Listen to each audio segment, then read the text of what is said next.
Over the next decade, Canada will unleash $500 billion, I'll repeat, $500 billion in defense and defense-related investment. Donald Trump's rhetoric regarding international alliances has consistently relied on a single, highly predictable mechanism: financial pressure. The message from Washington has been that partners who fail to meet the 2% NATO threshold will be left entirely exposed to global volatility. For years, the political establishment in Ottawa treated this as an ongoing diplomatic headache. But today, the paradigm fundamentally shifted. Prime Minister Mark Carney engineered a massive realignment. He removed the leverage completely, and he did it by connecting international defense obligations directly to the wallets of ordinary citizens. This is the evolution of Canadian statecraft. We embarked on this mission to protect Canadians, to defend our territory, to protect our borders, and to boost our sovereignty. Because nous sommes maîtres chez nous. We control our destiny. I am pleased to announce today that we have kept that ambitious promise. For the last 10 months, Canada's new government has been working with unprecedented speed and scale. In 10 months, we have invested over $60 billion in our defense and security. That's the largest year-on-year increase in defense investment in generations. And as a result of these efforts, this morning, NATO confirmed that Canada has achieved its 2% defense expenditure target, half a decade ahead of the original schedule. That is not commentary. That is positioning. Achieving the NATO 2% target 5 years ahead of schedule is a highly calculated signal. It completely neutralizes the primary narrative utilized by Donald Trump to destabilize the transatlantic alliance. When a global power attempts to use defense guarantees as a negotiating tactic, the most effective response is to eliminate the dependency altogether. By erasing that deficit in merely 10 months, the government has removed the very foundation of that critique. Optionality, that is what this is about. Strategic optionality, diplomatic optionality, economic optionality. By injecting $60 billion into security in less than a year, Mark Carney has effectively insulated Canada from the volatile shifts of American foreign policy. Washington can no longer claim that its northern neighbor is a liability.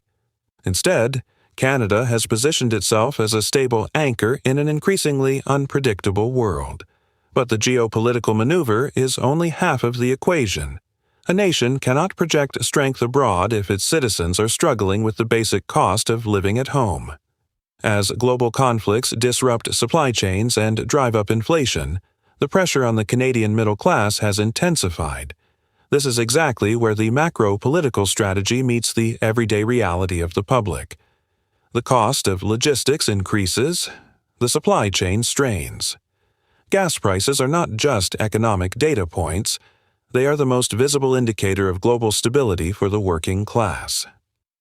When reporters questioned the Prime Minister on this exact domestic pressure, the response bypassed international theory and focused directly on financial reality. We're talking about defense-related infrastructure. Yeah. And gas prices here are spiking because of the war in Iran. What are you doing to fix that? And especially considering that the largest oil refinery in our country is in New Brunswick. Is it time for the west to east pipeline? You packed a lot in there. Okay, yeah, that's good. That's good. The first thing is that very aware of the sharp increase in gas prices. It varies a bit as you know geographically, but on average it would have been sub 130 a liter. It's going up. It's in 180 to 2, a bit higher in Quebec, a little over $2 a liter.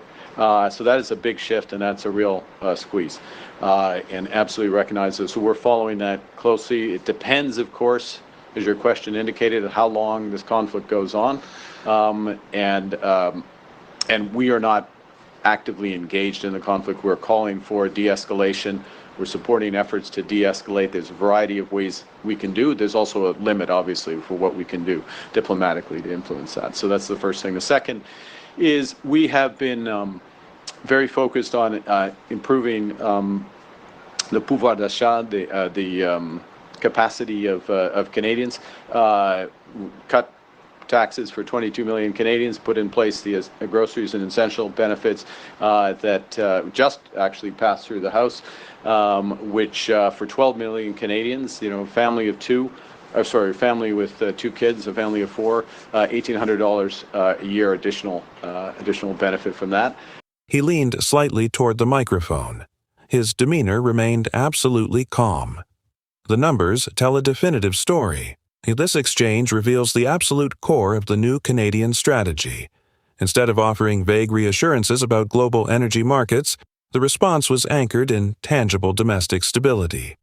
Tax reductions for 22 million citizens, $1,800 in direct annual benefits for middle-class families. This is how a government maintains internal stability while navigating external chaos. While Washington debates tariffs and isolationism, Ottawa implements direct economic buffers. By offsetting the financial burden caused by global instability, the government ensures that external crises cannot be leveraged to fracture Canadian society from within. It is a highly disciplined dual-track approach. Solidify the perimeter with strategic spending and secure the interior with direct economic relief. For decades, the assumption was that external pressures would inevitably force Ottawa to bend. But now that dynamic has been rewritten. However, true resilience requires more than just mitigating daily costs. It requires building long-term capacity. If Canada is going to unleash $500 billion in investment over the next decade, the critical question becomes, where exactly does that capital go? In previous eras, a significant portion of that capital would simply flow south of the border, deepening the reliance on American industrial conglomerates. Not this time. The strategy has evolved. The focus has completely shifted toward building a self-sustaining ecosystem that prioritizes local growth and domestic production. Last month, we announced Canada's first ever defense industrial strategy, a bold plan to get our forces what they need when they need it, and to scale at the same time Canadian defense industrial companies putting hundreds of billions of dollars to work in the strategic sectors of our economy, creating more than 125,000 jobs for Canadian women and men. Our framework's simple. Build, partner, buy. We're focused first, and this is a big change, we're focused first on building in Canada, directing procurement to Canadian firms where we have those capabilities. Where we can't build, we'll partner with like-minded allies and do so in a way that attracts inbound investment, transfers intellectual property, and integrates supply chains so that public dollars flow back to Canada. And only in those cases, and they will exist, but only in those cases where we've exhausted those first two options will we buy from a diverse range of partners abroad. As I said, our defense industrial strategy is designed to create over 125,000, not just jobs, but high-paying careers. This is code. It signals a complete reconstruction of the North American supply chain. Directing hundreds of billions of dollars into domestic manufacturing is a profound realignment of capital. It ensures that the wealth generated by national commitments remains firmly within national borders. 125,000 high-paying careers. That is a macroeconomic shift. It represents the foundation of a new industrial middle class built entirely on strategic sovereignty. While Donald Trump relies on unpredictable pressure, Mark Carney engineers absolute self-reliance. When a leader mandates a build, partner, buy framework, prioritizing domestic firms above all else, they are replacing historical vulnerability with actual industrial capability. The old reliance is gone. The old dependencies are gone. The old assumptions are gone. Canada is actively engineering a future where it is a reliable partner to the G7, but a highly independent power in its own right. The defense industrial base is no longer viewed as a financial burden. It has been transformed into a primary economic engine. By mandating that procurement begins at home, the government is creating a massive structural buffer against global economic shocks.